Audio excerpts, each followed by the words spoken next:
Hi ಎಲ್ಲ ನಮಸ್ಕಾರ. ನಾನು ನಿಮ್ಮ ಪ್ರೀತಿಯ ಸುನೀತಾ ಪವನ್. ಎಲ್ಲರೂ ಹೇಗಿದ್ದೀರಾ? ಐ ಹೋಪ್ ಎಲ್ಲರೂ ಚೆನ್ನಾಗಿದ್ದೀರಾ ಅಂತ ಅಂದ್ಕೊಂಡು ಇವತ್ತಿನ ಆಸೆ ಸೀರಿಯಲ್ ಸಂಚಿಕೆನ ಸ್ಟಾರ್ಟ್ ಮಾಡೋಣ. ಅದಕ್ಕೂ ಮುಂಚೆ ನನ್ನ ಚಾನಲ್ನ ಸಬ್ಸ್ಕ್ರೈಬ್ ಮಾಡ್ಕೊಂಡಿಲ್ಲ ಅಂತಂದರೆ ಸುನೀತಾ ಪವನ್ ಹಾಗೆಯೇ ಪವನ್ ಸುನೀಲ್ ಲೈಫ್ ಸ್ಟೈಲ್ ಎರಡೂ ಚಾನಲ್ನ ಸಬ್ಸ್ಕ್ರೈಬ್ ಮಾಡಿಕೊಂಡು ಸಪೋರ್ಟ್ ಮಾಡಿ. ಇಲ್ಲಿ ಮೀನಾ ಮತ್ತು ಸೂರ್ಯ ಇಬ್ಬರು ಮತ್ತು ಮಂಜಾ ಕನಕ ಎಲ್ಲರೂ ಪೊಲೀಸ್ ಸ್ಟೇಷನಲ್ಲಿ ಇರ್ತಾರೆ. ಅಂದರೆ ಇವತ್ತು ಸೂರ್ಯನ ಬಿಡಬೇಕು ಅಂತ ಮೇಡಮ್ ಬಂದಿರ್ತಾರೆ.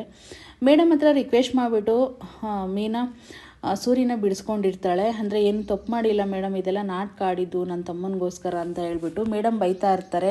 ಈ ರೀತಿಯೆಲ್ಲ ನಾಟಕ ಆಡ್ಬೋದಾ ನೀವು? ಒಬ್ಬರನ್ನ ಯಾಮಾರಿಸೋದು ತಪ್ಪಲ್ವಾ ಅಂದಾಗ, ಒಳ್ಳೆ ಕೆಲಸಕ್ಕೆ ಏನೂ ಆಗಲ್ಲ ಮೇಡಮ್, ತುಂಬ ರಿಕ್ವೆಸ್ಟ್ ಮಾಡಿದ್ವಿ, ಅವ್ರು ಮಾತಾಡೋಕ್ಕೆ ಇಷ್ಟಪಡಲಿಲ್ಲ, ಹಂಗಾಗಿ ಪ್ರಿನ್ಸಿಪಲ್ಗೆ ಈ ರೀತಿ ಮಾಡಬೇಕಂತಲೇ ಮಾಡಿದ್ವಿ ಅಂತ ಹೇಳ್ಬಿಟ್ಟು ಸೂರ್ಯ ಹೇಳ್ತಾನೆ. ಆಗ ಹೇಳಿದ ತಕ್ಷಣ ಸರಿ ಮತ್ತೆ ಈ ರೀತಿಯೆಲ್ಲ ರಿಪೀಟ್ ಆಗಬಾರ್ದು ಅಂತ ಹೇಳಿ ಮೇಡಮ್ ಕಳಿಸ್ಕೊಡ್ತಾರೆ. ಹೊರಗಡೆ ಬಂದ ತಕ್ಷಣವೇ ಇಲ್ಲಿ ಮಂಜ ಪಾಪ ಕಾಲಿಗೆ ಬೀಳ್ತಾನೆ. ಕಾಲಿಗೆ ಬಿತ್ತು, ತಪ್ಪಾಯಿತು ಮಾವ ಕ್ಷಮಿಸ್ಬಿಡಿ ನನ್ನ ಅಂತ ಹೇಳಿ ಕೇಳ್ಕೊತಾನೆ. ಕೇಳ್ಕೊಂಡ ತಕ್ಷಣವೇ ನೀನೇನು ತಪ್ಪು ಮಾಡಿಲ್ಲ ಬಿಡೋ, ಅರ್ಥ ಮಾಡ್ಕೊಂಡಲ್ಲ, ಅದೇ ನಮಗೆ ಖುಷಿ ಆಯಿತು.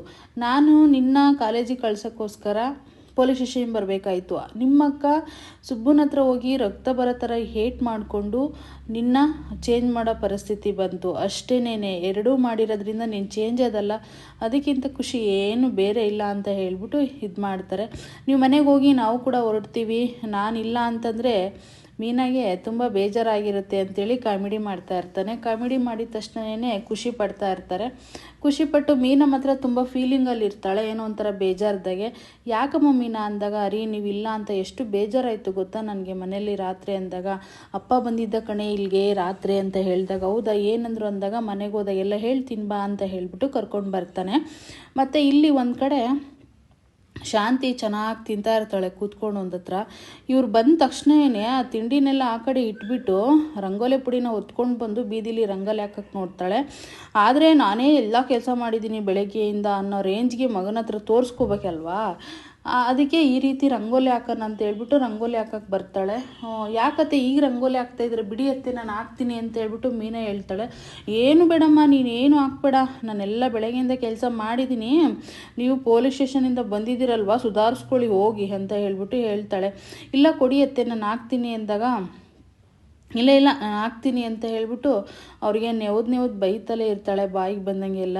ಓ ಎಲ್ಲ ಮುಗೀತಾ, ಪೊಲೀಸ್ ಸ್ಟೇಷನ್ಗೆಲ್ಲ ಹೋಗಿದ್ದಾಯ್ತಾ, ತ್ಯಾಗ ಮಾಡಿದ್ದಾಯ್ತಾ, ಮಂಜುನ ಎಕ್ಸಾಮಿಗೆ ಕೂರಿಸಿದ್ದಾಯ್ತಾ, ಈ ರೀತಿ ಎಲ್ಲ ಮಾಡಿದ್ದಾಯ್ತಲ್ವ ಇನ್ನೇನು ಅಂತ ಹೇಳ್ಬಿಟ್ಟು ಬೈತಾ ಇರ್ತಾಳೆ. ಅಲ್ಲಿಗೆ ಮನೋಜ್ ಕೂಡ ಬಂದ್ಬಿಟ್ಟು, ಈ ಬಿಸ್ನೆಸ್ ಇರೋ ಮನೇಲಿ ಈ ರೀತಿ ಎಲ್ಲ ಮಾಡಬಾರ್ದು, ಮರ್ಯಾದೆಗಳೆಲ್ಲ ಹೋಗ್ಬಿಡುತ್ತೆ, ಈ ರೀತಿ ಎಲ್ಲ ಮಾಡೋಕ್ಕೆ ನಿಮಗೆ ಯಾರು ಹೇಳಿದ್ದು, ಈ ರೀತಿ ಎಲ್ಲ ಮಾಡ್ತಾರೆ, ನಮಗೆ ಒಂದು ವ್ಯಾಲ್ಯೂ ಅಂತ ಇದೆ, ಆ ಚುಕ್ಕೆನ ವ್ಯಾಲ್ಯೂ ಇರೋದನ್ನ ನೀನು ಹಾಳು ಮಾಡಬೇಡ ಸೂರ್ಯ ಅಂತ ಹೇಳ್ಬಿಟ್ಟು ಮನೋಜ್ ಹೇಳ್ತಾನೆ. ಪಾಪ ಸೂರ್ಯನಿಗೂ ಮೀನಿಗೆ ತುಂಬ ಬೇಜಾರಾಗುತ್ತೆ. ಇನ್ನೂ ಕಾಫಿ ಮಾಡಿಕೊಟ್ಟಿಲ್ಲ, ಬಾರಮ್ಮ ಕಾಫಿ ಮಾಡಿಕೊಡು ಅಂತ ಕೇಳ್ತಾನೆ. ಯಾಕಪ್ಪ ನೀನೇನು ತಿಲ್ವ, ಮಾಡಿಸ್ಕೊಂಡು ಕುಡಿ ಹೋಗು ಅಂತ ಹೇಳೋದೇ ಇಲ್ಲ. ಅವಳಿಗೂ ತುಂಬ ಸುಸ್ತಾಗಿರುತ್ತಮ್ಮ, ಬಿಸ್ನೆಸ್ ಎಲ್ಲ ಮಾಡಿ ಅವಳು ಕೆಲಸ ಮಾಡ್ಕೊಂಡು ಬಂದು ಕಾಫಿ ಮಾಡಿಕೊಡಮ್ಮ ಅಂತ ಹೇಳ್ಬಿಟ್ಟು ಕೇಳಿದಾಗ, ನಡಿಯೋ ನಾನು ಕಾಫಿ ಮಾಡಿಕೊಡ್ತೀನಿ ಅಂತ ಹೇಳ್ಬಿಟ್ಟು ಇಲ್ಲಿ ಇವಳು ಹೇಳ್ತಾಳೆ. 11 ಗಂಟೆ ಆದರೂ ಯಾರೂ ಕಾಫಿ ಮಾಡಿರೋದೇ ಇಲ್ಲ ಮನೇಲಿ. ಮೀನಾ ಒಂದಿಲ್ಲ ಅಂತಂದರೆ ಮನೇಲಿ ಏನು ಕೆಲಸ ನಡೆಯೋದೇ ಇಲ್ಲ ಅಂತಲೇ ಹೇಳ್ಬೋದು. ಅಲ್ಲಿಗೆ ಹಾಗೇನೇನು ಇವರು ಕೂಡ ಎಂಟ್ರಿ ಆಗ್ತಾರೆ. ರಂಗನಾಥ್ ಅವರು ನೋಡ್ತಾ ಇರ್ತಾರೆ ಇವ್ರು ಮಾತಾಡೋದೆಲ್ಲ ಅವತಾರಗಳನ್ನ ನೋಡಿಬಿಟ್ಟು ಸುಮ್ಮನೆ ನಿಂತಿರ್ತಾರೆ ಸೈಲೆಂಟಾಗೆ. ಆದರೆ ಇಲ್ಲಿ ಇನ್ನೂ ಯಾರಿಗೂ ಕಾಫಿನೇ ಕೊಟ್ಟಿಲ್ಲ, 11 ಗಂಟೆ ಆದ್ರೂ. ಕಾಫಿ ಮಾಡಿಕೊಡ್ತೀನಿ ಅಂತ ಹೇಳ್ಬಿಟ್ಟು ಅಲ್ಲಿಗೆ ಶಾಂತಿ ಒಳಗಡೆ ಹೋಗ್ತಾರೆ. ಮತ್ತು ಮನೋಜನೂ ಇವರಿಬ್ಬರು ಏನೋ ಒಂಥರ ಮಾತಾಡ್ಕೊಂಡು ಬೇಜಾರು ಮಾಡಿಸ್ಬಿಟ್ಟು ಅವರಿಬ್ಬರು ಮನಸ್ಸಿಗೂ ಶುಚಿ ಥರ ಮಾತಾಡಿ, ಈ ರೀತಿ ಇನ್ನೊಂದ್ಸರಿ ರಿಪೀಟ್ ಆಗಬಾರ್ದು, ಈ ಥರ ಮಾಡೋಂಗಿಲ್ಲ ನೀವು ಇನ್ನೊಂದ್ಸರಿ ಅಂತ ಹೇಳಿಬಿಟ್ಟು ಕರ್ಕೊಂಡು ಬರ್ತಾರೆ. ಕರ್ಕೊಂಡು ಬಂದ ತಕ್ಷಣವೇ ಏನು ದೊಡ್ಡ ಮನುಷ್ಯ ಅಲ್ವ, ಅವನೆಲ್ಲ ತ್ಯಾಗಗಳು ಮಾಡಿದ್ದಾನಲ್ವ, ಅದಕ್ಕೆ ಪಾಪ ಮನೋಜ ಸೂರ್ಯನಿಗೆ ಬುದ್ಧಿ ಹೇಳ್ತಾನೆ. ಬುದ್ಧಿ ಹೇಳ್ಬಿಟ್ಟು ಕರ್ಕೊಂಡು ಬರ್ತಾನೆ. ಕರ್ಕೊಂಡು ಬಂದ ತಕ್ಷಣವೇ ಕಾಫಿ ಮಾಡಬೇಕಲ್ವ ಮನೇಲಿ, ಕಾಫಿ ಮಾಡೋಕ್ಕೆ ಅಂತಲೇ ಕರ್ಕೊಂಡು ಬರ್ತಾನೆ. ಇವ್ರ ಪಾಡಿಗೆ ಇವ್ರು 3 ಜನ ನಡಿ ಮನೋಜ ನಿನಗೆ ಕಾಫಿ ಮಾಡಿಕೊಡ್ತೀನಿ ಅಂತ ಬಂದುಬಿಡ್ತಾರೆ. ಆದರೆ ಇಲ್ಲಿ ರಂಗನಾಥ್ ಅವರು ತುಂಬ ಬೇಜಾರು ಮಾಡ್ಕೊತಾರೆ. ಬೇಜಾರು ಮಾಡಿಕೊಂಡು ಮವ ಕ್ಷಮಿಸ್ಬಿಡಿ ಮವ, ದಯವಿಟ್ಟು ಮವ ಕ್ಷಮೆ ಇರಲಿ ಮವ, ಏನೋ ತಪ್ಪಾಗಿ ಹೋಗಿದೆ. ಯಾಕೆಂದರೆ ಮಂಜುನ ವಾರ ಇತ್ತು ಎಕ್ಸಾಮಿಗೆ ಕೂರಿಸೋದಿಲ್ಲ ಅಂತ ಹೇಳಿದರು ಪ್ರಿನ್ಸಿಪಲ್ಲು, ಹಾಗಾಗಿ ಈ ರೀತಿ ಮಾಡೋದಾಯಿತು ಮವ, ದಯವಿಟ್ಟು ಕ್ಷಮಿಸ್ಬಿಡಿ ಮವ ಅಂತ ಹೇಳಿ ಮೀನಾ ಕಾಲು ಹಿಡ್ಕೊತಾಳೆ. ಎದ್ದಳಮ್ಮ ತಾಯಿ ಎದ್ದಳಮ್ಮ, ಆದರೆ ಇನ್ನೊಂದು ಸರಿ ಈ ರೀತಿ ಎಲ್ಲ ರಿಪೀಟ್ ಆಗಬಾರ್ದು ತಾಯಿ. ಯಾಕೆ ಅಂತಂದರೆ ನೀವು ಏನಾದರೂ ಮಾಡಿ ಒಂದು 10-15 ನಿಮಿಷ ಆಗಲಿ, ಒಂದಿನ ಆಗಲಿ 2 ದಿನ ಆಗಲಿ ಕನ್ವಿನ್ಸ್ ಮಾಡಬೇಕಿತ್ತು. ಆದರೆ ಈ ರೀತಿ ಕೆಟ್ಟ ದಾರಿ ಹಿಡಿಯೋದು ತಪ್ಪಲ್ವಾ, ಈ ರೀತಿ ಕೆಟ್ಟ ದಾರಿ ಹಿಡಿಬಾರ್ದಲ್ವಾ ಅಂತ ಹೇಳ್ಬಿಟ್ಟು ರಂಗನಾಥ್ ಅವ್ರು ಹೇಳ್ತಾರೆ. ಆಯಿತು ಮಾವ, ಇನ್ಮೇಲೆ ಯಾವತ್ತೂ ಈ ರೀತಿ ರಿಪೀಟ್ ಆಗಲ್ಲ ಅಂತ ಹೇಳಿದಾಗ ರಂಗನಾಥ್ ಅವರು ಸೂರ್ಯ ಅಲ್ಲಿಗೆ ಬಂದು, ಅಪ್ಪ ಏನನಪ್ಪ ಆಗೋಯ್ತಪ್ಪ, ದಯವಿಟ್ಟು ಕ್ಷಮಿಸ್ಬಿಡಪ್ಪ ನಮ್ಮನ್ನ, ದಯವಿಟ್ಟು ತಪ್ಪು ಮಾಡಿದ್ವಿ ಮನಸ್ಸಲ್ಲಿ ಇಟ್ಕೊಬೇಡಪ್ಪ, ನೀನು ಖುಷಿಯಿಂದ ಇರಬೇಕು, ನಾನು ಯಾವತ್ತೂ ಅಂಥ ಕೆಲಸ ಮಾಡಲ್ಲಪ್ಪ ಅಂತೇಳಿ ಸೂರ್ಯ ಹೇಳ್ತಾನೆ. ಆಯಿತು ಮಗನೇ, ಬೇಜಾರು ಮಾಡ್ಕೋಬೇಡ, ಸಮಾಧಾನ ಮಾಡ್ಕೊ, ಏನೋ ಆಗೋದಾಗೋಗಿದೆ, ಎಲ್ಲ ಒಳ್ಳೇದಕ್ಕೆ ಅಂತ ಹೇಳಿದ ಮೇಲೆ ಆಗೋದಾಗೋಗಿದೆ, ಆದರೆ ಈ ರೀತಿ ಕೆಟ್ಟ ದಾರಿ ಎಲ್ಲ ಹಿಡಿಬಾರ್ದು ಅಂತ ಅಂದಾಗ ಸೂರ್ಯ ಬಂದ್ಬಿಟ್ಟು ಅವ್ರ ಅಪ್ಪನ ಕೈ ಹಿಡ್ಕೊಂಡು ಸಮಾಧಾನ ಮಾಡ್ತಾನೆ. ಅಪ್ಪ ದಯವಿಟ್ಟು ಕ್ಷಮೆ ಇರಲಿ ಅಪ್ಪ, ಏನೋ ಆಗೋಗಿದೆ ಅಂದಾಗ, ಸರಿ ಮಗನೇ ಆಯಿತು ಅಂತೇಳಿ ತಲೆನೆಲ್ಲ ಒರೆಸ್ಬಿಟ್ಟು ಹೋಗಿ ಸ್ನಾನ ಮಾಡ್ಕೊಳ್ಳಪ್ಪ ನೀನು ಅಂತೇಳಿ ಕಳಿಸ್ತಾನೆ. ಓ ಅಪ್ಪ ಹೇಗೋ ಸಮಾಧಾನ ಆಗ್ಬಿಟ್ರು ಮೀನಾ, ಬಾ ಸ್ನಾನ ಮಾಡ್ಕೊಳ್ಳೋಣ ಅಂದಾಗ, ನಾನು ಬರಬೇಕಾ ಸ್ನಾನ ಮಾಡೋಕ್ಕೆ ನಿನ್ನ ಜೊತೆಗಂತ ಹಿಂಗೆ ಮುಖ ನೋಡ್ತಾಳೋ, ನಿಂದು ಸ್ನಾನ ಆಗಿದೆಯಲ್ವಾ, ಸರಿ ಅಮ್ಮ ನಾನು ಈಗ ಸ್ನಾನ ಮಾಡ್ತೀನಿ ಹೋಗಿ ಅಂತೇಳಿ ಮೀನಾ ಹೋಗ್ತಾನೆ, ಸೂರ್ಯ ಹೋಗ್ತಾನೆ. ಇಲ್ಲಿ ಒಂದು ಕಡೆ ಶ್ರುತಿಗೆ ಪಾಪ ತುಂಬ ಜ್ವರ ಬಂದಿರುತ್ತೆ, ನಡಗ್ತಾ ಇರ್ತಾಳೆ.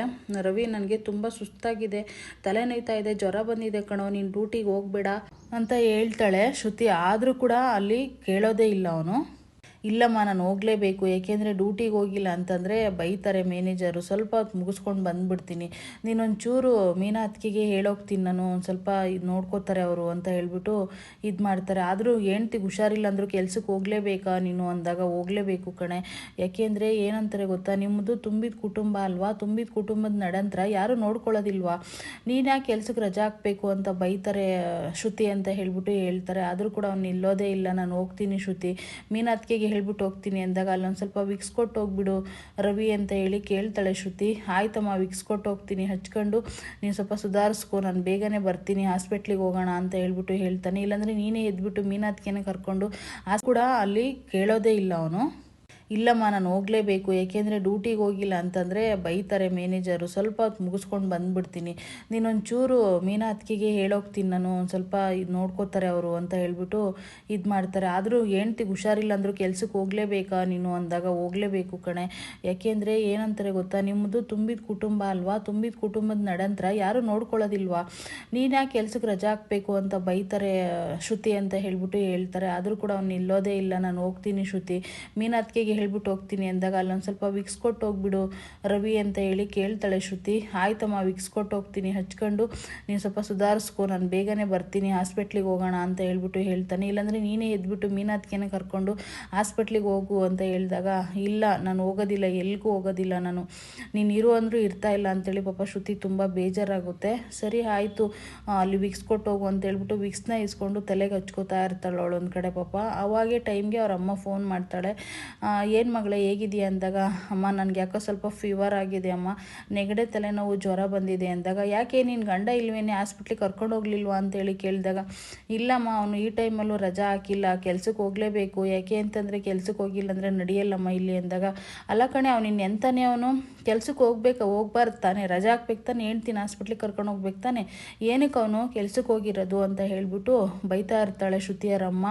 ಬೈದಾಗಮ್ಮ ನೀನು ಈ ಭಯದೆಲ್ಲ ಬಿಟ್ಬಿಡು, ಸುಮ್ಮನೆ ಫೋನ್ನ ಇಡು, ನನಗೆ ಪದೇ ಫೋನ್ ಮಾಡಬೇಡ, ನನಗೆ ತುಂಬ ಸುಸ್ತಾಗ್ತಿದೆ, ನಾನು ಮಲ್ಕೊಂಡಿದ್ದೀನಿ, ವಿಕ್ಸ್ ಎಲ್ಲ ಹಚ್ಕೊಂಡು ಅಂತೇಳಿ ಫೋನ್ನ ಕಟ್ ಮಾಡ್ತಾಳೆ. ಅವಾಗ ಶ್ರುತಿಯರಮ್ಮ ಯೋಚನೆ ಮಾಡ್ತಾರೆ, ಇದೇ ಒಳ್ಳೆ ಟೈಮು ನನಗೆ ಅಂತ ಹೇಳ್ಬಿಟ್ಟು ಅವ್ರು ಅಂದ್ಕೋತಾ ಇರ್ತಾರೆ.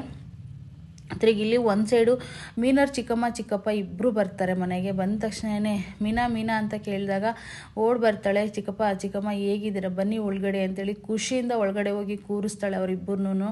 ಕೂರಿಸಿದ ತಕ್ಷಣ ಏನು ಚಿಕ್ಕಪ್ಪ ಇಲ್ಲೇವರೆಗೂ ಅಂದಾಗ, ತುಂಬ ದಿನ ಆಯಿತು ಮೀನಾ ನಿನ್ನೆಲ್ಲ ನೋಡಿ ನಾವು, ಈಗ ನಿನಗೆ ಸೆಟ್ಟಾಗಿದೆ, ನನ್ನ ಮಗಳು ಮದುವೆ ಸೆಟ್ಟಾಗಿದೆ, ಕಾರ್ಡ್ ಕೊಡೋಣ ಅಂತ ಬಂದ್ವಿ ಅಂದಾಗ, ಏನು ಚಿಕ್ಕಪ್ಪ ನೀವು ಇಲ್ಲೇವರೆಗೂ ಬಂದಿದ್ದೀರಾ, ಒಂದು ಫೋನ್ ಮಾಡಿದರೆ ಹಾಕೋಗ್ತಿತ್ತಲ್ವಾ ಅಂತ ಕೇಳ್ತಾಳೆ. ಆದರೆ ಮೀನಾ ನೀವು ಹತ್ತಿರದಾರಲ್ವಾ, ಅದು ಹೇಗೆ ಫೋನ್ ಮಾಡೋಕ್ಕಾಗುತ್ತೆ, ಡೈರೆಕ್ಟಾಗೆ ಕರಿಬೇಕಲ್ವಾ ಅಂತ ಹೇಳ್ಬಿಟ್ಟು ಅವ್ರ ಚಿಕ್ಕಮ್ಮ ಹೇಳ್ತಾಳೆ. ಸರಿ ಚಿಕ್ಕಪ್ಪ ಹೇಗಿದ್ದಾರೆ ಎಲ್ಲ ಅಂತ ಕೇಳ್ತಾಳೆ. ಎಲ್ಲ ಚೆನ್ನಾಗಿದ್ದಾರಮ್ಮ, ನಿಮ್ಮ ಮನೆಯವರೆಲ್ಲ ಎಲ್ಲೋದ್ರು ಅಂದಾಗ ಅತ್ತೆ ಮಾವ ಎಲ್ಲ ಹೊರಗಡೆ ಹೋಗಿದ್ದಾರೆ, ಅವರು ಡ್ಯೂಟಿಗೆ ಹೋಗಿದ್ದಾರೆ ಅಂತ ಹೇಳ್ತಾರೆ. ಹಂಗೆ ಹೇಳಿದ ತಕ್ಷಣ ಸರಿಯಮ್ಮ ಆಯಿತು, ಒಂದು ತಟ್ಟೆನ ತೊಗೊಂಡು ಬರೋಗು ಅಂತ ಹೇಳ್ಬಿಟ್ಟು ಅವ್ರ ಚಿಕ್ಕಮ್ಮ ಹೇಳ್ತಾಳೆ. ಅವಳು ಬಂದ್ಬಿಟ್ಟು ಒಂದು ದೊಡ್ಡ ತಟ್ಟೆನ ತೊಗೊಂಡು ಹೋಗ್ತಾಳೆ. ತೊಗೊಂಡು ಹೋದ ತಕ್ಷಣವೇ ಆ ತಟ್ಟೆಯಲ್ಲಿ ಫುಲ್ಲು ಹಣ್ಣು ಹಂಪಲು ಕಾರ್ಡು ಏನು ತಂದಿರ್ತಾರೋ ಅದನ್ನೆಲ್ಲ ಇಟ್ಬಿಟ್ಟು ಅವರಿಬ್ರು ಎಲ್ಲರೂ ಮನೆ ಮಕ್ಕಳೆಲ್ಲ ಗೃಹಪ್ರವೇಶಕ್ಕೆ ಬನ್ನಿ ಅಂತೇಳಿ ಇನ್ವೈಟ್ ಮಾಡ್ತಾರೆ. ಇನ್ವೈಟ್ ಮಾಡಿ ಆದಮೇಲೆ ಮೀನಾ ಇದ್ಕೊಂಡು ಸರಿ ಆಯಿತು ಊಟ ಮಾಡಿ ನೀವು ಅಂತ ಹೇಳ್ತಾಳೆ. ಬೇಡಮ್ಮ ಊಟ ಎಲ್ಲ ಬೇಡ, ನನಗೆ ಊಟ ಎಲ್ಲ ಹಸ್ವಿಲ್ಲ, ನಮಗೆ ಬೇರೆ ಕಡೆ ಇನ್ನೂ ಕೂಡ ತುಂಬ ಇದೆ ಕಾಡುಗಳ ಹೋಗ್ತೀವಿ ಅಂತ ಹೇಳಿದಾಗು ಅಲ್ಲ ಚಿಕ್ಕಪ್ಪ ಊಟ ಮಾಡಿ ರೆಡಿ ಇದೆ ಊಟ ಅಂದಾಗ ಬೇಡ ಬಿಡಮ್ಮ ನಿಮಗೆ ಅಂತ ಎಲ್ಲ ಮಾಡ್ಕೊಂಡಿರ್ತಾರೆ, ನಮಗೇನು ಬೇಡ ಅಂತೇಳಿ ಹೇಳ್ತಾರೆ. ಅಯ್ಯೋ ಬನ್ನಿ ನೀವು ಬನ್ನಿ ಚೆನ್ನಾಗಿರುತ್ತೆ ಊಟ ಮಾಡಿ ಅಂತ ಹೇಳಿದಾಗ ಪಾಪ ಮೀನವ್ರ ಚಿಕ್ಕಮ್ಮ ಇದ್ಕೊಂಡು ಮೀನ ಕೈಯಲ್ಲಿ ತಿಂದು ತುಂಬ ದಿನ ಆಗೋಯ್ತು ಅಂತ ಹೇಳಿಬಿಟ್ಟು ಪಾಪ ಅವರು ತಿನ್ನ ಅಂತ ಕೂತ್ಕೊತಾರೆ. ಇಲ್ಲಿ ಒಂದು ಕಡೆ ಸೂರ್ಯನಿಗೆ ಫೋನ್ ಮಾಡ್ತಾಳೆ ಮೀನಾ. ಸೂರ್ಯ ಹೊರಗಡೆ ಡ್ಯೂಟಿಲಿ ಇರ್ತಾನೆ.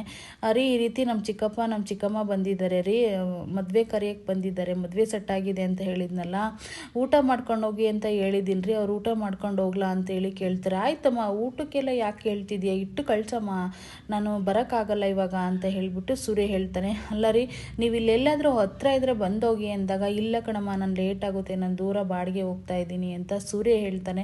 ಪಾಪ ಅವಳೆಲ್ಲ ಪರ್ಮಿಷನ್ ತೊಗೊಂಡು ಬಂದೇನೆ ಊಟಕ್ಕೆಲ್ಲ ಬಡಿಸ್ತಾಳೆ. ಏನು ಸಖತ್ತಾಗಿ ಮಾಡಿದ್ಯಮ್ಮ, ತರಕಾರಿ ಹುಳಿ ಅನ್ನ ಸಾರು ತುಂಬ ರುಚಿಯಾಗಿ ಮಾಡಿದ್ಯಾ ಮೀನಾ ಅಂತ ಹೇಳ್ಬಿಟ್ಟು ಪಾಪ ಹೊಟ್ಟೆ ತುಂಬ ಊಟ ಮಾಡೋಣ ಅಂತ ಸಂತೋಷದಿಂದ ಊಟ ಮಾಡ್ತಾ ಇರ್ತಾರೆ. ಸಂತೋಷದಿಂದ ಊಟ ಮಾಡಬೇಕಾದಾಗ ಶಾಂತಿ ಬಂದುಬಿಡ್ತಾಳೆ. ಶಾಂತಿ ಬಂದು ಹೀಗೇ ನೋಡ್ತಾ ಇರ್ತಾಳೆ. ಒಂದೇ ಸಮ ಅವ್ರು ಮಾಡೋದೆಲ್ಲ ಊಟ ಮಾಡೋದನ್ನೆಲ್ಲ ನೋಡ್ತಲೇ ಇರ್ತಾಳೆ ಗುರಾಯಿಸ್ಕೊಂಡು. ಊಟ ಮಾಡೋದನ್ನ ನೋಡ್ತಾ ಇರಬೇಕಾದಾಗ ಮೀನಾ ಎಲ್ಲೋ ಹಿಂಗೆ ತಲೆ ಎತ್ತಿ ನೋಡ್ತಾಳೆ. ಅವ್ರ ಅತ್ತೆ ಎಂಟ್ರಿ ಕೊಟ್ಟಿರೋದನ್ನ ನೋಡಿಬಿಟ್ಟು ತುಂಬ ಶಾಕ್ ಆಗಿಬಿಡುತ್ತೆ ಅವಳಿಗೆ. ಅಂದರೆ ಏನಾದರೂ ಅಂದ್ಬಿಡ್ತಾಳೋ ಏನೋ ನಮ್ಮ ಅತ್ತೆ ಅನ್ನೋ ಭಯ ಅವಳಿಗಿರುತ್ತೆ. ಆದರೆ ಅಲ್ಲಿ ಅದೇ ನಡೆಯುತ್ತೆ. ಇವ್ರು ಯಾರೆಲ್ಲ ಹಿಂಗೆ ಅಂತೇಳ್ಬಿಟ್ಟು ಆ ಕಡೆ ಈ ಕಡೆ ನೋಡಿಬಿಟ್ಟು ಯಾರಿದೆಲ್ಲ ಅಂತಂದಾಗ ಅತ್ತೆ ನಮ್ಮ ಚಿಕ್ಕಪ್ಪ ಅತ್ತೆ ಅಂತ ಹೇಳ್ಬಿಟ್ಟು ಹೇಳ್ತಾರೆ. ಚೆನ್ನಾಗಿದ್ದೀರಾ ಬೀಗ್ರೆ ಅಂತೇಳಿ ಪಾಪ ಇವರು ಕೂಡ ಕೇಳ್ತಾರೆ. ಚೆನ್ನಾಗಿದ್ದೀನಿ, ಮಾಡಿ ಊಟ ಮಾಡಿ ಚೆನ್ನಾಗಿ ಮಾಡಿ, ಅನ್ನ ಹಾಕಿಸ್ಕೊಳ್ಳಿ, ಹುಳಿ ಹಾಕಿಸ್ಕೊಳ್ಳಿ. ಏನು ಮಾಡಿದ್ದೀನಿ ಮೀನಾ, ತರಕಾರಿ ಹುಳಿ ಮಾಡಿದ್ದೀನಿ ಅತ್ತೆ, ಮತ್ತು ನೆನೆಸ್ಕೊಳ್ಳೋಕ್ಕೆ ಪಲ್ಯ ಕೂಡ ಮಾಡಿದ್ದೀನಿ, ಅನ್ನ ಮಾಡಿದ್ದೀನಿ ಅಂತ ಹೇಳ್ತಾಳೆ. ಹಾಕಿಸ್ಕೊಂಡ್ರೆ ಹೊಟ್ಟೆ ತುಂಬ ಹಾಕಿಸ್ಕೊಂಡು ಚೆನ್ನಾಗಿ ತಿನ್ನಿ, ಯಾಕೆ ಅಂತಂದರೆ ತುಂಬ ಚೆನ್ನಾಗಿರುತ್ತಲ್ವ ಊಟ, ಅದು ಚೆನ್ನಾಗಿರೋ ಅಕ್ಕಿ ಅಲ್ವ, ಬಾಸ್ಮತಿ ಅಕ್ಕಿ, ಚೆನ್ನಾಗಿ ಊಟ ಮಾಡಿ ಅಂತ ಹೇಳ್ಬಿಟ್ಟು ಹೇಳ್ತಾಳೆ ಅವ್ರಿಗೆ. ಹಾಗೆ ಊಟ ಎಲ್ಲ ಆದಮೇಲೆ ಏನು ಮಾಡ್ತೀವಿ ಗೊತ್ತೇನೆ ಮೀನಾ, ಒಳ್ಳೆ ವಿಳ್ಳೆದೆಲೆ ಅಡಿಕೆ ತಗೊಂಡು ಬಂದು ಕೊಟ್ಬಿಡು ಅವ್ರ ಮುಂದಕ್ಕೆ, ಚೆನ್ನಾಗಿ ಇಳಿಸ್ಕೊಂಡು ಹೋಗ್ಲಿ ಅಂತ ಹೇಳಿದ ತಕ್ಷಣ ಅವ್ರಿಗೆ ತುಂಬ ಶಾಕ್ ಆಗಿಬಿಡುತ್ತೆ. ಶಾಕ್ ಆಗಿ ಅತ್ತೆ ಏನತ್ತೆ ಹೇಳ್ತಾ ಇದ್ದೀರಿ ನೀವಂತೂ ಮೀನಾ ಕೇಳ್ತಲೇ ಇರ್ತಾಳೆ. ಏನೂ ಇಲ್ಲ ಕಣೆ, ಬಂದರಿಗೆಲ್ಲ ಇದೇ ರೀತಿ ನಮ್ಮ ಮನೇಲಿ ಸೇರ್ಸೋರು ಅಕ್ಕಿನೆಲ್ಲ ಮಾಡಿ ಬೇಸಾಕಿ ಕಳಿಸು, ಆದರೆ ನಮ್ಮ ಮನೇಲಿ ಇರೋದೆಲ್ಲ ಬೇರೆಯವ್ರು ತಿಂದೋಗ್ಬೇಕಾ, ಬೇರೆ ಕಡೆ ಎಲ್ಲ ಕಾರ್ಡ್ ಕೊಡೋಕೆ ಹೋಗಿದಿರ್ತಾನೆ, ಅಲ್ಲೆಲ್ಲ ನಾವು ಒಂದು ಕಡೆ ತಿನ್ಬೋದಿತ್ತು ತಾನೆ, ಆದರೆ ನಮ್ಮ ಮನೇಲಿ ತಿಂತಾ ಇದ್ದಾರಲ್ಲ ಇವರು ಅಂತ ಹೇಳ್ಬಿಟ್ಟು ಪಾಪ ಅವು ಮರ್ಯಾದೆ ಮಾಡ್ತಾಳೆ ಅವ್ರಿಗೆ. ಅಲ್ಲಿಗೆ ಇವಳು ಎಂಟ್ರಿ ಆಗ್ತಾಳೆ ಜೊತೆಗೆ ರೋಹಿಣಿ. ಅವಳು ಕೂಡ ಅವಳು ಸಪೋರ್ಟೇ ಮಾತಾಡ್ತಾರೆ. ಅಲ್ಲ ಮೀನಾ, ಬಿಸ್ನೆಸ್ ಮಾಡೋರ ಮನೆಯಲ್ಲಿ ಈ ರೀತಿ ನಾವು ಕುತ್ಕೊಂಡು ಊಟ ಮಾಡೋ ಹತ್ರ ಬೇರೆಯವರೆಲ್ಲ ಕುತ್ಕೊಂಡು ಊಟ ಮಾಡ್ಬೋದಾ ಮೀನಾ ಅಂತ ಹೇಳ್ಬಿಟ್ಟು ರೋಹಿಣಿ ಒಂದು ಕಡೆ ಮರ್ಯಾದೆ ತೆಗಿತಾ ಇರ್ತಾಳೆ. ಅತ್ತೆ ಏನು ಹೇಳ್ತಿದ್ದೀರತ್ತೆ, ಸುಮ್ಮನೆ ಅತ್ತೆ ದಯವಿಟ್ಟು ಮಾತಾಡ್ಬಿಡಿ ಅಂತ ಎಷ್ಟೇ ಹೇಳಿದ್ರು ಕೂಡ ಮೀನಾ ಕೇಳೋದೇ ಇಲ್ಲ ಅವ್ರನ್ನ. ಊಟದ ತಟ್ಟೆಯಿಂದ ಎದಾಳಿಸ್ತಾರೆ. ಅಲ್ಲ ಕಣ್ ಮೀನಾ, ನೀನು ಗಂಡನ ನೀನು ಕೇಳಿದ್ದೀನಿ ಪರ್ಮಿಷನ್ ಅಂತ ಹೇಳ್ತಾ ಇದೆಯಲ್ಲ, ಒಂದು ಮಾತು ನೀನು ಅತ್ತೆ ಕೇಳ್ಬೋದಿತ್ತಲ್ವಾ ಅಂತ ಹೇಳ್ಬಿಟ್ಟು ಅದೇನೋ ಉರಿಯ ಬೆಂಕಿಗೆ ತುಪ್ಪ ಸುರಿದಂಗೆ ಮಾತಾಡ್ತಾ ಇರ್ತಾಳೆ ರೋಹಿಣಿ. ಪಾಪ ಅವಳು ಇಲ್ಲ ಅತ್ತೆ ನಿನ್ನ ಮಗನ ಕೇಳೇ ನಾನು ಊಟಕ್ಕೆ ಇಟ್ಟಿದ್ದು ಅಂತ ಕೂಡ ಹೇಳ್ತಾಳೆ. ಹೇಳಿದ್ರು ಕೂಡ ಅವಳು ಮಾತಾಡ್ತಲೇ ಇರ್ತಾಳೆ. ಆದರೆ ತುಂಬ ಬೇಜಾರಾಗ್ಬಿಡುತ್ತೆ ಅಂತಲೇ ಹೇಳ್ಬೋದು ಮೀನಾಗಂತೂ. ಅಂದರೆ ಇವ್ರಿಗೆ ಊಟ ಮಾಡ್ತಾ ಇರ್ತಾರಲ್ವ, ಇವ್ರು ಎಲ್ಲರನ್ನೂ ಪರ್ಮಿಷನ್ ತೊಗೊಂಡು ಬದುಕ್ತಾ ಇದ್ದಾಳ ಮೀನಾ ಇಲ್ಲಿ ಅಂತ ತುಂಬ ಅವ್ರಿಗೆಲ್ಲ ಅರ್ಥ ಆಗಿಬಿಡುತ್ತೆ. ಅರ್ಥ ಆದ ತಕ್ಷಣ ಚೆನ್ನಾಗಿ ಊಟ ಮಾಡಿ ಅಂತ ಹೇಳಿದ ತಕ್ಷಣ ತುಂಬ ಅವ್ರಿಗೆ ಬೇಜಾರಾಗಿಬಿಟ್ಟು ಅಲ್ಲೇ ತಟ್ಟೆಲ್ಲೇ ನೀರನ್ನ ಹಾಕ್ಕೊಂಡು ಊಟ ಮಾಡೋಕ್ಕೆ ಮನಸ್ಸೇ ಬರಲ್ಲ ಅವ್ರಿಗೆ. ಅಲ್ಲ ಮೀನಾ ನಾವು ಹೇಳಿದ್ವಲ್ಲ ಹೋಗ್ತೀವಿ ಅಂತ, ನೀನೇ ರಿಕ್ವೆಸ್ಟ್ ಮಾಡ್ದಲ್ಲಮ್ಮ ಊಟ ಮಾಡು ಅಂತ, ಇವತ್ತು ಊಟ ಮಾಡಿದ್ಕೆ ಈ ಥರ ಅನ್ನಿಸ್ಕೊಳ್ಳೋ ಪರಿಸ್ಥಿತಿ ಬಂತು ರೀ. ನಮಗೇನು ಗತಿ ಇಲ್ವಾ, ನಮ್ಮ ಮನೇಲಿ ಊಟ ಇದೆ ರೀ, ಏನೋ ನನ್ನ ಮಗಳ ಮನೇಲಿ ಊಟ ಮಾಡೋ ಅಂದಿದ್ದಕ್ಕೆ ಊಟಕ್ಕೆ ಕೂತೀವಿ ಅಷ್ಟೇ ನಾವು ಅಂತ ಹೇಳ್ಬಿಟ್ಟು ಅವರು ಕೂಡ ಹೇಳ್ತಾರೆ. ಆದರೂ ಕೂಡ ಇವರು ಮಾತಾಡ್ತಲೇ ಇರ್ತಾರೆ. ಅಲ್ಲ ಮೀನಾ ನೀನು ಎಂಥ ಕೆಲಸ ಮಾಡಿದೀಯ ನೋಡು, ನಮಗೆ ಮಾಡಿರೋ ಅಡುಗೆನೆಲ್ಲ ಇವ್ರಿಗೆ ಬಡಿಸಿದೆಯಲ್ಲ, ನಿನಗೇನು ಅನ್ಸೋದಿಲ್ವಾ? ಆದರೂ ಒಂದು ಮಾತು ಕೇಳಬೇಕಂತ ಅನ್ಸೇ ಇಲ್ವಾ ಅಂತೇಳಿ ರೋಹಿಣಿ ಮಾತಾಡ್ತಲೇ ಇರ್ತಾಳೆ. ಮಾತಾಡ್ತಾ ಇರಬೇಕಾದಾಗ ಚಿಕ್ಕಪ್ಪ ಚಿಕ್ಕಮ್ಮ ಊಟ ಮಾಡಿ ಚಿಕ್ಕಪ್ಪ ಅಂತ ಕನ್ವಿನ್ಸ್ ಮಾಡಿದ್ರು ಕೂಡ ಏನು ಗೊತ್ತಿಲ್ಲ, ಏನು ಇದ್ದಂಗೆ ಏನು ಇಲ್ಲೇಳಮ್ಮ ನಮ್ಮ ಮನೇಲಿ ಈ ರೀತಿ ಒಂದು ತುತ್ತು ಅನ್ನಕ್ಕೂ ಗತಿಯಿಲ್ಲದೆ ಏನು ಬಂದಿಲ್ಲ, ಏನೋ ನನ್ನ ಮಗಳು ಮನೆ ಅಂತ ಹೇಳ್ಬಿಟ್ಟು ಊಟಕ್ಕೆ ಕೂತ್ಕೊಂಡ್ವಿ ಮೀನಾ. ಆದರೆ ನೀನು ಎಲ್ಲರ ಪರ್ಮಿಷನ್ ತಗೊಂಡು ನಮ್ಗೆ ಊಟಕ್ಕೆ ಬಡಿಸ್ಬೇಕನ್ನೋದು ನಮಗೆ ವಿಷಯ ಗೊತ್ತಿರಲಿಲ್ಲ. ಎಂಥ ಮನೆಯಲ್ಲಿ ನೀನು ಬದುಕ್ತಾ ಇದ್ದೀಯ ಅಂತ ಇವಾಗ ಗೊತ್ತಾಯಿತು ಮೀನಾ. ತುಂಬ ಬೇಜಾರಾಗ್ತಿದೆ ಕಣಮ್ಮ ನಮಗೆ ಅಂದಾಗ, ಓಹೋ ಏನು ಹಂಗೆ ಕಷ್ಟ ಕೊಟ್ಬಿಟ್ಟಿದ್ವಿ, ನಿನ್ನ ಮಗಳಿಗೆ ಭಾರಿ ಕಷ್ಟ ಕೊಟ್ಬಿಟ್ಟಿದ್ದೀನಲ್ವ ನಾನು, ಏನು ದಿನ ಪಾಪ ಊಟಕ್ಕಿಲ್ದ ನೀರಿಲ್ದ ಅವಳಿಗೆ ಚಿತ್ರ ಹಿಂಸೆ ಕೊಟ್ಬಿಟ್ಟಿದ್ದೀನಿ ಅಂತ ಶಾಂತಿ ಒಂದು ಕಡೆ ಹೇಳ್ತಾ ಇರ್ತಾಳೆ. ಹೇಳ್ಬೇಕಾದಾಗ ಅವರು ಸರಿ ಮೀನಾ ನಾವು ಹೋಗ್ಬಿಟ್ಟು ಬರ್ತೀವಿ ಅಂತ ಹೇಳಿಬಿಟ್ಟು ಪಾಪ ಅದೇ ಹೋಗ್ತಾರೆ. ಚಿಕ್ಕಪ್ಪ ಚಿಕ್ಕಮ್ಮ ಅಂತ ಹಿಂದಿಂದೇ ಹೋಗ್ತಾರೆ. ಹಿಂದಿಂದೆ ಹೋದರೂ ಕೂಡ ಅವ್ರು ನಿಂತ್ಕೊಳ್ಳೋದೇ ಇಲ್ಲ, ಹೊರಟು ಬಿಡ್ತಾರೆ. ಹೊರಟ ತಕ್ಷಣವೇ ಇಲ್ಲಿ ಏನೇ ನೋಡ್ತಿದ್ಯಾ ಮುಖ ಎಲ್ಲ ಎತ್ತಿಕೆ ಬಾರೆ ರೋಹಿಣಿ, ನಮಗೂ ಹೊಟ್ಟೆಸಿದೆ ಊಟ ಮಾಡೋಣ ಅಂತ ಹೇಳ್ಬಿಟ್ಟು ರೋಹಿಣ ಕರೆದ್ಬಿಟ್ಟು ಟೇಬಲ್ ಮೇಲೆ ಕೂತ್ಕೊಂಡು ಊಟ ಮಾಡೋಕ್ಕೆ ಅಂತ ಅತ್ತೆ ಸೊಸೆ ಇಬ್ಬರು ಹೋಗ್ತಾರೆ. ಹೋಗ್ಬಿಟ್ಟು ಏನು ಇಷ್ಟೊಂದು ಅನ್ನ, ಒಂದು 2 ಸೇರು ಅಕ್ಕಿ ಮಾಡಿದ್ದ ಅದನ್ನೆಲ್ಲ ತಿಂದೋಗ್ಬಿಟ್ರೆ ಇವರು, ಅನ್ನ ನೋಡು ಎಷ್ಟು ಕಮ್ಮಿ ಇದೆ ಅಂತ ಹೇಳ್ಬಿಟ್ಟು ಶಾಂತಿ ಅವರು ಹೇಳ್ತಾರೆ. ಹೇಳಿದ ತಕ್ಷಣ ಮೀನಾಗಂತೂ ತುಂಬ ಬೇಜಾರಾಗಿಬಿಡುತ್ತೆ. ಎಂಥ ಇವರು ಈ ರೀತಿ ಎಲ್ಲ ಮಾತಾಡ್ತಿದ್ದಾರಲ್ಲ ಅಂತ ತುಂಬ ಫೀಲ್ ಆಗಿಬಿಡುತ್ತೆ ಅವಳಿಗೆ. ಫೀಲ್ ಆಗಿಬಿಟ್ರೆ ಎಷ್ಟೊಂದು ಅನ್ನ ಮಾಡಿ ಎಲ್ಲ ಬಡಿಸಿ ಕಳಿಸಿದೆಯಲ್ಲ ನಮ್ಗೆ ಇಲ್ದಂಗೆ, ನಿನಗೇನು ಅನ್ಸಲ್ವೇನೆ ನಿನಗೆ ಅಂತ ಹೇಳ್ಬಿಟ್ಟು ಒಂದು ಕಡೆ ಬೈತಾ ಇರ್ತಾರೆ. ಪಾಪ ಮೀನಂತೂ ಅಳ್ತಲೇ ಇರ್ತಾಳೆ. ಒಂದೇ ಸಮ ಏನು ಮಾತಾಡ್ದಿದ್ದ ಪರಿಸ್ಥಿತಿಲಿ ಇರ್ತಾಳೆ ಅಂತಲೇ ಹೇಳ್ಬೋದು. ಇಲ್ಲಿ ಒಂದು ಸೈಡು ರವಿ ಬಂದಿರ್ತಾನೆ. ರವಿ ಬಂದು ಶ್ರುತಿ ಎದ್ದಾಳು ಅಂತ ಬಾಗಿಲು ತಡ್ತಾ ಇರ್ತಾನೆ. ಅಲ್ಲಿಗೆ ಶಾಂತಿ ಬರ್ತಾಳೆ. ಯಾಕಪ್ಪ ಅಂದಾಗ, ಅಮ್ಮ ಅವಳಿಗೆ ಹುಷಾರಿಲ್ಲಮ್ಮ, ಜ್ವರ ಬಂದಿದೆ, ಅವಳು ಇವತ್ತು ಡ್ಯೂಟಿಗೆ ಹೋಗಿರಲಿಲ್ಲ, ನಾನು ಡ್ಯೂಟಿಗೆ ಹೋಗ್ಬಿಟ್ಟು ಈಗ ಬಂದೆ, ಸ್ವಲ್ಪ ಎದಾಳ್ಸೋಣಂದ್ರೆ ಎದಾಳ್ತಾನೆ ಇಲ್ಲ ಅಂದಾಗ, ಅಲ್ಲಪ್ಪ ನನಗೊಂದು ಮತ್ತೆ ಹೇಳೋಕ್ಕಾಗ್ತಿಲ್ವ ಅವಳಿಗೆ ಹುಷಾರಿಲ್ಲ ಅಂದಾಗ, ಅವಳು ಎದ್ಮೇಲೆ ನನಗೆ ಕರಿ ಅಂತ ಹೇಳ್ಬಿಟ್ಟು ಅವಳು ಪಾಡಿಗಳು ಹೋಗ್ತಾಳೆ. ಇಲ್ಲಿ ಒಂದೇ ಸಮ ಬಾಗಿಲು ತಡೆದಾಗ ಬಾಗಿಲು ತೆಗಿತಾಳೆ ಬಂದು ಶ್ರುತಿ. ಬಾಗಿಲು ತೆಗೆದ್ಲೇನಪ್ಪ ಅವಳು ಅಂತೇಳಿ ಅಲ್ಲೇ ನಿಂತಿರ್ತಾಳೆ. ಅವನ ಹೌದಮ್ಮ ತೆಗೆದ್ಲು ಅಂತ ಹೇಳಿಬಿಟ್ಟು ತಿರ್ಗಾ ಏನೇ ಹುಷಾರಿಲ್ವೇನೆ ಅಂತ ಹೇಳ್ಬಿಟ್ಟು ಇದು ಮಾಡಿದಾಗ, ಇಲ್ಲ ರವಿ ಬಾ ಹಾಸ್ಪಿಟ್ಲಿಗೆ ಹೋಗೋಣ ಅಂತ ರವಿ ಕರಿತಾ ಇರ್ತಾನೆ.